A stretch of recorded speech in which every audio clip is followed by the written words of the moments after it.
telling these students the reality of what they can expect when they graduate from school and what they can look for in terms of career choices. I'm also having a candid conversation with them about what they need to have as individuals, as people, that will make them successful. Those skills that will be transferable into whatever career that they want to do, a certain degree of business and professional acumen, the basics of reading, writing, speaking well, a commitment to themselves to make sure that they find something that they love, to make their job a career so that they don't wake up every day and are unhappy with what they do, and how they maintain a connection with each other and people that want to provide them with a level of professional support. And I'm getting something back from them too, so it's a good exchange. I talked to Homeland Security. His name Daryl. I can't think of his last name. I talked to the chief, and they really got pride and joy in their job, and I can really admire it. You know, I'm having a good time so far. You know, I don't feel like they lying or just telling me sob stories. You know, I feel like it's really coming from the heart.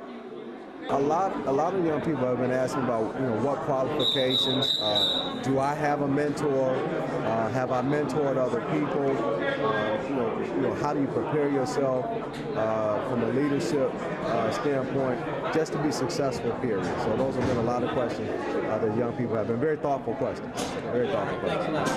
A lot of the questions just want to know about how they can reach the position that I'm in right now, what it takes, and of course it goes back to education.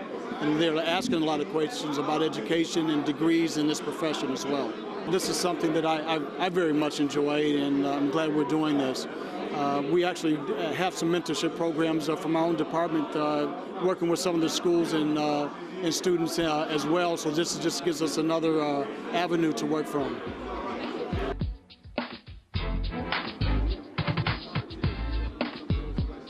What we do is we help keep the community safe and healthy. There are three tasks that we have. We promote healthy lifestyles. We protect you from infectious diseases and things like outbreaks. For instance, like H1N1, you remember that, the flu? So we protect, and we also prevent things from happening too. So that's our role as a public health department. And that's what I tend to do as a publicist. I help get the word out and let our doctors, our nurses, and all our program staff do their job.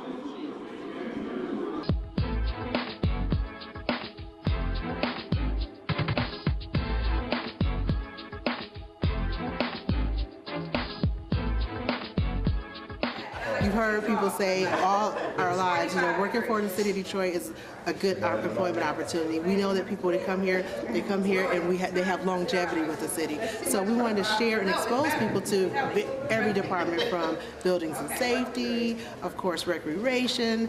The police department, Chief Gabi was here with us today. Homeland Security was here. The health department was here. So all the various departments and all the careers that move and jobs that move through there, all the employment opportunities that exist. We now check back in with LinkedIn to see what people had to say about mentoring. David Clark, Vice President of GXS, shared this. I see almost no limit to the benefits of mentoring, whether it's with youth, business, coaching, or within an organization. The knowledge and experience that we gain as we go through life can certainly be beneficial if shared with others, but the sharing is also an enriching experience. I was a knucklehead in high school. I was fighting, getting suspended from school, and didn't know which way I wanted to go. I was doing making bad decisions, but I wasn't a bad kid. And while I'm talking to y'all, because I feel like I can relate to y'all and reach out to y'all and a lot of the fellas. And so, and honestly, this is my first time speaking to a lot of people and speaking to a big group of people. Right. And the biggest thing that I had to accomplish was getting out of that, like now I'm kind of nervous to speak to people. And Did they help you? Huh? Did today help you? Yeah, getting out there and talking with them and helping. If y'all need anything, I'll give y'all my number. I can reach out to a lot of y'all. I didn't finish high school. I dropped out in the 11th grade. I didn't go to the streets. I stayed at home, took the GED test. When I was about 18, I got my first job moved out on my own. It'll be a year in April since I've been living on my own. A lot of people kind of down me about getting a GED and said you need to have a high school diploma, but it's the same thing. It's something that I accomplished. I'm proud of it, and a lot we just gotta get really in. I just want to tell y'all to just stay focused with school. It'll pay off.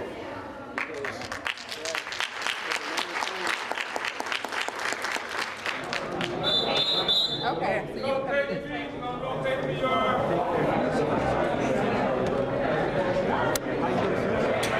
you Good to see you. All right.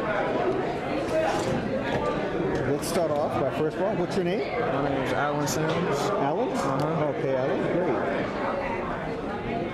What high school do you go to? I went to Southfield Latham. Okay. But now I'm in college now. You're in college now? Yes. I'm Okay. here with the youth. Okay. As a younger mentor to Oh, them. great. I also want to receive mentoring from you guys. Excellent. Right now I'm currently studying criminal justice as Criminal my major. justice. My other major is psychology and my minor is political science. And my interest in field is law enforcement. I would like to start off at the city of Detroit. Excellent, excellent. All right. So what is the interest that motivates you to do this? The interest that motivates me to do this is growing up in the city and growing up and being around law enforcement my whole life. My family, my mom worked for the city of Detroit for the police department.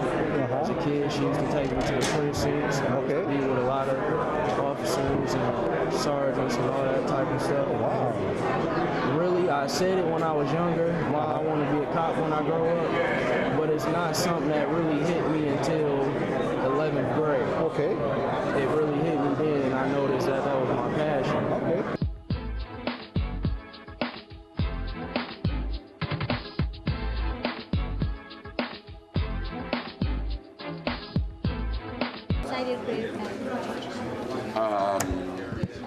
Mostly because actually I'm a lawyer. Okay, I have a degree, a bachelor's degree from history. Like shopping and stuff. I really like going out and spending money. Give me an example of what you have to solve, like with your, like when you help people when they give you emails, can you like give me an example of what you have to solve? There may be a person that says, I applied for application for a family medical leave. Okay, that means they want to be off work because they're ill. Okay, or maybe a family member is ill. And they'll say, I haven't received any information from your department about my request. Can you assist me with getting an answer? Okay.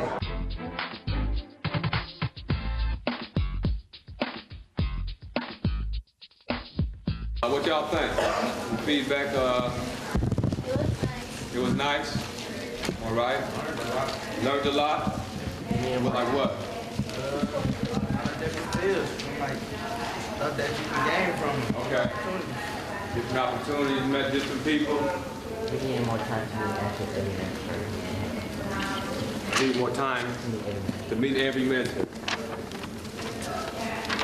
I got the chance to talk to Summer Woods, Mr. Todd Meister, and also a few other people whose names I can't remember. But yeah, I talked to them, and basically, from my understanding, is like it took them years to get where they are now, and I'm like, it's like a very good experience because you get to understand what people went through, what they did, what they had to do to get where they are, and like what they enjoy doing. So I'm like, it's very fun to know what other people enjoy. Also, you can let them know what you enjoy. Let us know what you do. If you have youth programming, I found out a little bit more from Mike about the youth programming and health department, how you work, because everybody knows that young people in Detroit, they look forward to employment opportunities in Detroit, the city of Detroit. So I'm glad that we were able to talk to them about what it is we do. So on that note, thank you. For sure. It's imperative that we express how valuable working for the city of Detroit is. Having that pride, saying we work for the city of Detroit, these are great jobs, it's a great opportunity for us to touch young folks and penetrate something in their life, and hopefully they can pay it forward down the road. the mentoring piece is just the first. It's actually our kickoff event, but over the next 18 months, we're going to schedule and plan activities for the young people, like job shadowing, career days in various departments. We've already had interest from a group of teachers for DPS, some business community members, businessmen and women want to come and support the activities. So we want to invite people out and, as we plan activities along the way. So we also want to keep the kids motivated. So we'll invite them to various sporting events, pizza parties, things like that. We're talking some discussions with one of the parents today who works on the community level, very engaged. She suggested that we even think about like a Southeast Michigan regional college fair or college tour, more of a college tour. So we're going to, map all that out. So we are looking for ideas.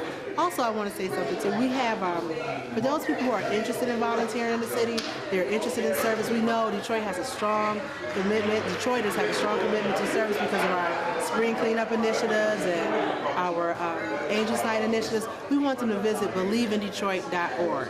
That's www.believeindetroit.org. And on BelieveInDetroit.org, they can learn about all the various volunteer initiatives here in the area. Or if they're an organization, they can actually post their projects or their organization on the website, and then we can link them to volunteers. So we're excited about that. Our young people are 9th through 11th graders. We do have some 12th graders, but the goal of the 9th through the purpose for inviting the 9th through 11th graders was to get young people involved because it is a 12 to 18 month program. So we want young people that can go back to their schools and share their experience and just share with their peers about, just have discussions about other career options.